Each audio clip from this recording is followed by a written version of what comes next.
Hello दोस्तों, हमारे India में सी फूड खाना बहुत लोग पसंद करते हैं, खासकर कोस्टल एरियाज में। लेकिन हार्ट के हिसाब से हेल्दी सी फूड कैसे बनाएं, अक्सर ये संशय लोगों के दिमाग में रहता है।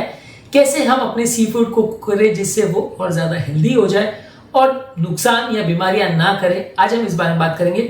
सी फूड बनाने के लिए और फिशेस को खासकर बनाने के लिए क्या क्या आपके कुकिंग मेथड्स होने चाहिए, किचन में किन चीज़ों का ध्यान रखना है, ये सारा हमारा टॉपिक ऑफ डिस्कशन रहेगा।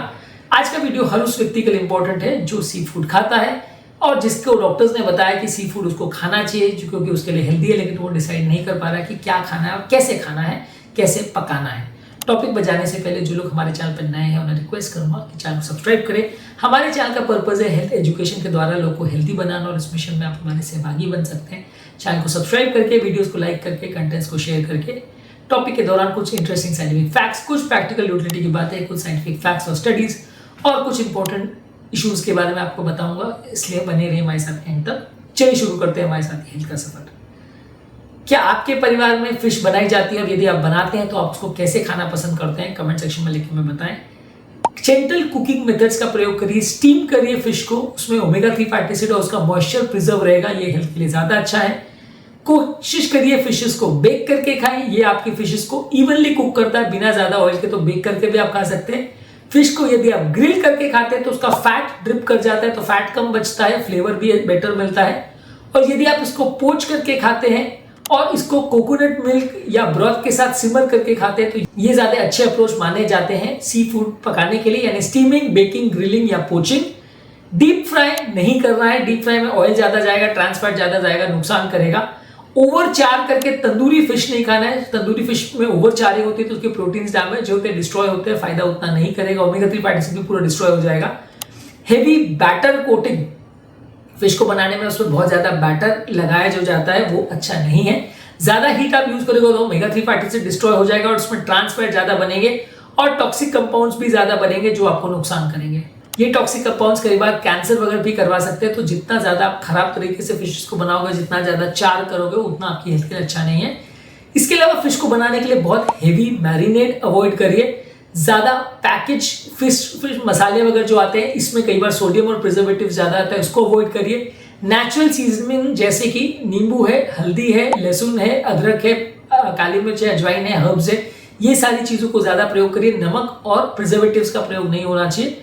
ये सारे जो हर्बल प्रोडक्ट्स है, ये अगर आप यूज करते हो नमक और प्रिजर्वेटिव्स के बदले, तो ये एंटीऑक्सीडेंट्स भी आपके फिश में डालते हैं और ये आपके फ्लेवर को भी बेटर करते हैं, तो आप इनको ज्यादा मात्रा में प्रयोग कर सकते हैं फिश को बनाने के लिए। फिश को बनाने से पहले उसको मैरिनेट करें, इसमें नींबू का जूस, हल्दी, अदरक और कर्ड वगैरह लगा करके इसको 20 से 30 मिनट तक रखें। इससे माइक्रोबियल लोड भी कम होगा और इसकी ओवरऑल टेंडरनेस भी इंप्रूव होगी। इससे फिश का माइक्रोबियल लोड कम होगा, टेंडरनेस इंप्रूव होगी और इसमें फैट्स की ऑक्सीडाइज होने की टेंडेंसी भी कम हो जाएगी। इसका जो फिशी ओडर है वो भी कंपैरेटिवली, यदि आप उसको नींबू और नमक के साथ यूज करते हैं या हल्दी के साथ यूज करते हैं तो उसका फिशी ओडर भी कंपैरेटिवली कम हो जाएगा। तो मैरिनेशन करना फिश के लिए अच्छा है। इसके अलावा आप उनको राइट टेम्परेचर पर कुक करें, बहुत ओवर हाई टेम्परेचर पर कुक ना करें, ज्यादातर 60-65 डिग्री सेंटीग्रेड पे कुक करें। फिश को तब तक कुक करना है जब तक उसके फ्लेक्स जो है वो फॉर्क से इजीली फ्लेक आउट हो जाए और उसका फ्लेश जब तक ओपेक नहीं हो जाए, उसका इंटरनल टेम्परेचर 60-65 डिग्री पहुंच जाए, तब तक आपको कुक करना है। ओवर कुक करने से फिश ड्राई हो जाएगी, रफ हो जाएगी और ओमेगा 3 फैटी एसिड कंटेंट चला जाएगा, तो फायदा नहीं होगा। उसको लोअर टेम्परेचर पे कुक करना है और बहुत ज्यादा ओवर कुक नहीं करना है। अंडर कुक अगर आप फिश को करोगे तो उसमें बैक्टीरिया या पैरासाइटिक इन्फेक्शन वगैरह हो सकते हैं जो आपको नुकसान करेगा, तो अंडर कुक करना भी नुकसान है, ओवर कुक करना भी नुकसान है। राइट टेम्परेचर पे कुक करेंगे तो ज्यादा अच्छा है। कुक करने के लिए आप हेल्दी ऑयल्स में मस्टर्ड ऑयल यानी सरसों का तेल, नारियल का तेल या ऑलिव ऑयल का प्रयोग कर सकते हैं। रिफाइंड तेल जैसे पाम ऑयल, सनफ्लावर ऑयल और रीयूज फ्राइंग तेल का प्रयोग मत करिए। मस्टर्ड ऑयल में प्लांट ओमेगा 3 फैटी एसिड यानी अल्फा लिनोलिक एसिड होता है, ये फिश करी के साथ काफी अच्छा कॉम्बिनेशन हो सकता है। लगभग 150 ग्राम फिश के लिए 1 चम्मच तेल से ज्यादा प्रयोग मत करिए।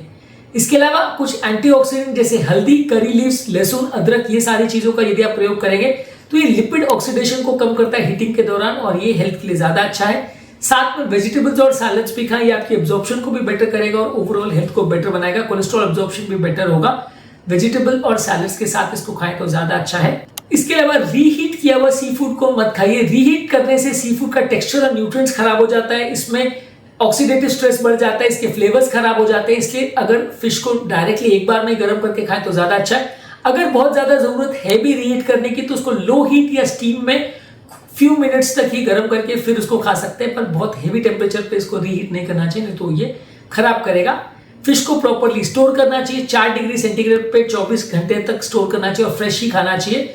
यदि आपका फिश फ्रोजन है और उसको आपको थॉ करना है तो उसको कुछ देर के लिए फ्रीजर से निकाल के फ्रिज के कंपार्टमेंट में रख दीजिए। रूम टेम्परेचर में थॉ नहीं करना है, नहीं तो वो प्रॉब्लम करेगा। उसको फिर क्लीन पानी, नींबू और विनेगर से साफ करिए ताकि उस सरफेस के बैक्टीरिया को हटाए। उसके बाद आप उसको खाने में प्रयोग कर सकते हैं। इसके अलावा यदि आप जो करी चूज कर रहे हो फिश बनाने के लिए वो लाइट टोमेटो बेस्ड या कोकोनट बेस्ड करी हो तो वो ज्यादा हेल्थ के लिए अच्छा है। बहुत थिक ग्रेवी जिसमें हेवी क्रीम हो या मलाई हो या ऑयल्स हो उसको आपको अवॉइड करना है, नहीं तो हेल्थ के लिए अच्छा नहीं है और वो कोलेस्ट्रॉल बढ़ाएगा।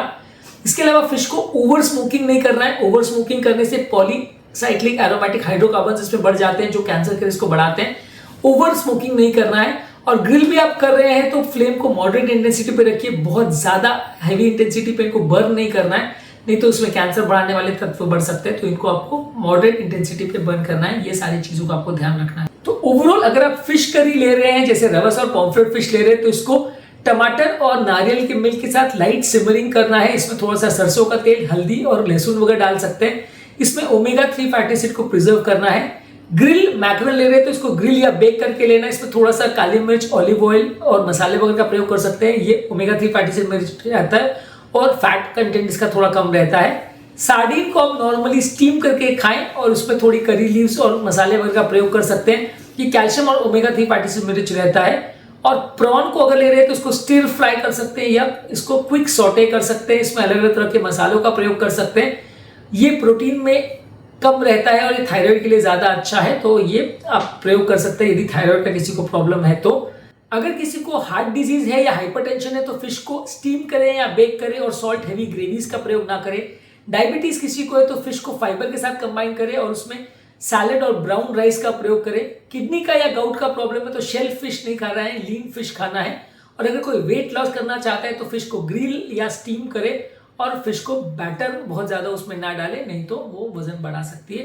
तो फिश को बनाने के समय ये सारी चीजों का आपको ध्यान रखने की आवश्यकता है। आज के टॉपिक में हमने बात करी फिश को कुक करने के लिए आपको कौन कौन सी चीजों का ध्यान रखने की आवश्यकता है। इसके अलावा यदि आपके दिमाग में कोई और टिप्स है तो कमेंट सेक्शन में लिखकर मैं बताएं। उम्मीद करूंगा कि आज के टॉपिक में कुछ नई बातें जानने को मिली होगी। जो लोग हमारे चैनल पर नए हैं मैं रिक्वेस्ट करूंगा कि चैनल को सब्सक्राइब करें। हमारे चैनल का पर्पज है हेल्थ एजुकेशन द्वारा लोगों को हेल्दी बनाना, प्लस आपके कमेंट्स हमें जानने में मदद करते हैं कि आपको हमारा कंटेंट कैसा लग रहा है, प्लस हमारे लिए मोटिवेशन और इंस्पिरेशन का भी काम करते हैं। इसलिए वीडियोस को देखते रहिए, शेयर करते रहिए और हेल्थ के सफर में हमारे साथ आगे बढ़ते रहिए।